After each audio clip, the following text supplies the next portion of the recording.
오래전부터 아프가니스탄은 교통의 중심지였고, 그래서 여러 국가들이 영향력을 행사하기 위해 많은 분쟁이 발생하던 지역입니다. 19세기 이후 부동항이 필요했던 러시아.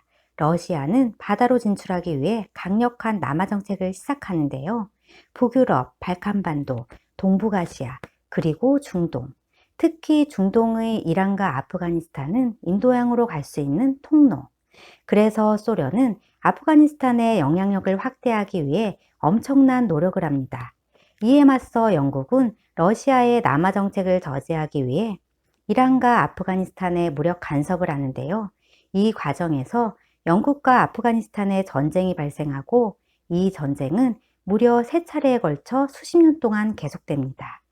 그리고 소련은 아프가니스탄의 공산 정권을 수립하지만, 아프가니스탄은 여러 차례의 정권 교체와 공산 정권에 반대하는 게릴라 단체인 무자히딘의 반발이 더욱더 거세지면서 아프가니스탄의 친소 공산 정권이 붕괴될 상황에 놓이게 됩니다. 그래서 소련이 아프가니스탄을 침공하는 사건이 발생하게 됩니다. 이 사건은 1979년부터 1989년까지 소련과 아프가니스탄의 무자헤딘 사이에 벌어진 전쟁인데요. 전쟁의 결말은 결국 소련이 아프가니스탄을 철수하게 되고, 이것이 소련이 붕괴되는 하나의 원인이 됩니다. 이 전쟁은 소련이라는 곰을 아프가니스탄이라는 덫에 가두었다는 의미에서 곰덫이라고 부르기도 하고, 또는 소련판 베트남 전쟁이라고도 합니다. 안녕하세요, 지식발대입니다. 구독과 좋아요는 저에게 큰 힘이 됩니다. 아프가니스탄은 중동에서 가장 복잡한 사회 중 하나이고, 인구학적으로도 여러 민족이 혼합되어 있는데요. 주요 민족은 다리어를 사용하는 아프가니스탄인, 파슈투너를 사용하는 파슈툰족, 타지크어를 사용하는 타지크족, 그리고 여러 소수 민족이 거주하고 있습니다. 이러한 언어학적 다원성을 제외하고도 아프가니스탄은 여러 면에서 일반적인 국가로 보기는 어려운데요. 아프가니스탄은 촌락 2만 5천 개로 이루어져 있었고, 봉건사의 부족회의인 로야 지르가 외에는 이렇다 할 정치 기구도 없고, 중앙정부가 국가를 통합하고 통치할 수 있는 범아프가니스탄 제도도 없었습니다. 그리고 대부분의 사람들이 변화에 저항적이고 이슬람적인 사고와 생활 방식을 고집했습니다. 이런 상황에서 1963년 당시 왕인 모하마드 자이르샤는 입헌군주제로 개혁을 주도하여 상하 양원을 둔 의원 내각제를 규정한 헌법이 1964년 10월에 제정하여 선거를 통해 새로운 정부가 출범합니다. 새로운 정부 지식인들은 공산주의를 근대화의 한 대안으로 생각하고 신소 노선을 유지하며 외부적으로는 어느 정도 안정을 찾아가는 모습을 보였습니다. 하지만 내부의 상황은 조금씩 변화하고 있었는데요.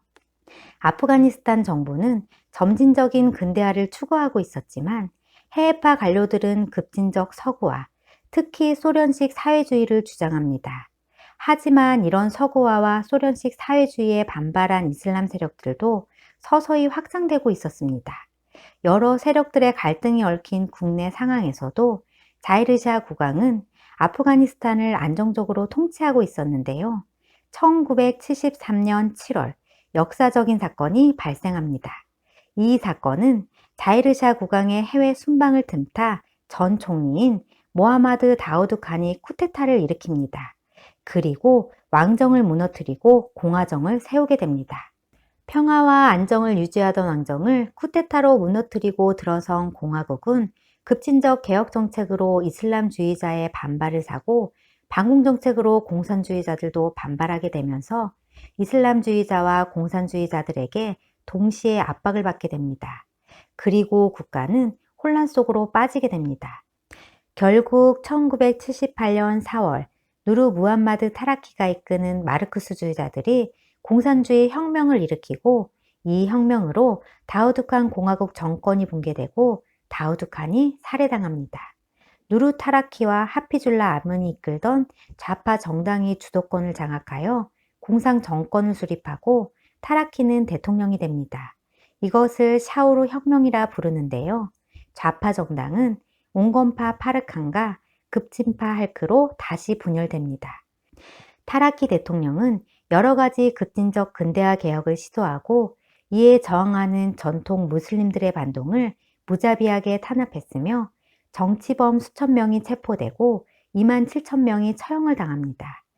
타라키 정권에 불만을 가진 여러 부족은 더욱더 반발하는데요. 1979년에 반군 게릴라인 무자헤딘이 형성되고 공산 정권에 저항하는 동시에 소련에 대한 테러도 시작하게 됩니다. 이렇게 아프가니스탄은 집권 친소 세력, 친서방 세력, 그리고 이슬람 세력으로 나누어지고 더군다나 공산주의자들이 권력 투쟁으로 다시 분열되면서 하피줄라 아민이 타라키 대통령을 죽입니다. 그리고 자신이 대통령이 되는데요. 정권을 잡은 아민은 소련의 내정 간섭에 불만을 나타내고 소련은 아민이 반소련 노선으로 바뀔 것에 대해 우려합니다. 이때 아민의 반대파 세력들은 친소 성향인 아민이 미국 유학 시절 CIA에게 포섭되었다는 거짓 정보를 KGB에게 흘리고 이 정보를 입수한 소련은 아민을 미국의 끈앞풀로 판단합니다. 초기 소련은 아프가니스탄의 군 병력 파견에 대해 상당히 부정적이었는데요. 타라키 대통령이 소련의 군 병력을 요구했을 때 소련 장관회의 의장이었던 알렉세이 코시키는 군병력 파견을 거절합니다. 하지만 1979년 3월 소련이 아프간을 침공하는 결정적인 사건이 터집니다. 이 사건은 하지헤라트 사건으로 아민 정권에 저항하는 대규모 민중봉기가 헤라트에서 발생하고 이 시위를 진압하기 위해 정부군이 투입됩니다. 하지만 정부군 이스마일 칸 데이의 선동으로 정부군이 오히려 반정부군 세력에 가세해버리는 사건인데요. 이 과정에서 소련 군사 고문관, 소련 민간인 간호사, 군인 가족까지 대략 500명에 가까운 소련인을 학살하고 시체를 막대기에 꽂아 거리에 전시하는 만행을 저지릅니다. 이 사건으로 소련은 아프가니스탄 침공을 결정합니다. 1974년 4월 아프간 대부분 지역에서 반란이 일어났고 친소 정권은 일부 도시 지역을 제외한 모든 영토에 대한 통치력을 상실하게 됩니다. 소련은 아민 대통령을 제거하는 동시에 이슬람 세력을 직접 진압하기 위해 군사 개입을 합니다. 군사 작전이 시작되기 전 12월 7일 타라키와 아민에 밀려 자천된 바브라크 카르마를 새로운 대통령으로 만들 계획을 하고 민간인으로 위장한 특수부대 스페츠나츠 대원 700명을 투입시켜 놓습니다. 그리고 1979년 12월 24일 소련 제49는 아프간 국경을 넘기 시작했고 12월 27일 작전명 폭풍 333호 작전을 시작하는데요. 아프간군 지휘관을 모조리 체포, 대통령궁을 침입한 러시아 특수부대 스페츠나츠는 대통령 호위대 200명을 모조리 사살하고 아민 대통령과 그 가족까지 전부 사살해버립니다. 스페츠나츠를 지원하기 위한 공수부대의 전차와 장갑차가 국경을 뚫고 들어오고 기갑부대와 보병들은 몇 개 안 되는 아프간 도시들을 점령해서 전쟁이 순식간에 끝나버립니다. 아민 정권 전복 공작은 전면 침공이 아니라 특수부대와 KGB에 의한 특수작전이었고 매우 적은 희생으로 작전을 성공합니다. 그리고 아민을 제거한 후 바브라크 카르마를 대통령으로 앉혀 새로운 공산 정권을 수립합니다. 소련에 반대하던 이슬람 세력은 이것을 소련의 침공으로 규정하고 본격적인 반란을 일으키는데요. 자유전사를 뜻하는 무자헤딘 게릴라 단체는 카르만 정권뿐만 아니라 소련군도 공격을 하고 열받은 소련은 드디어 대규모 병력을 동원해 무자헤딘 토벌에 나서면서 소련은 빠져나올 수 없는 덫에 빠져듭니다. 그리고 아프간에서는 헤라트 봉기 이래 수많은 저항단체가 생기고 그들 간의 조직적 결속은 없었으나 이젠 그들의 유일한 목표인 소련을 몰아내고 이슬람과 전통적인 아프가니스탄 문화를 보존하려는 공통의 바램을 가진 무자헤딘이 그들을 기다리고 있습니다. 오늘은 소련과 아프가니스탄 전쟁 시작에 대해 알아보았는데요.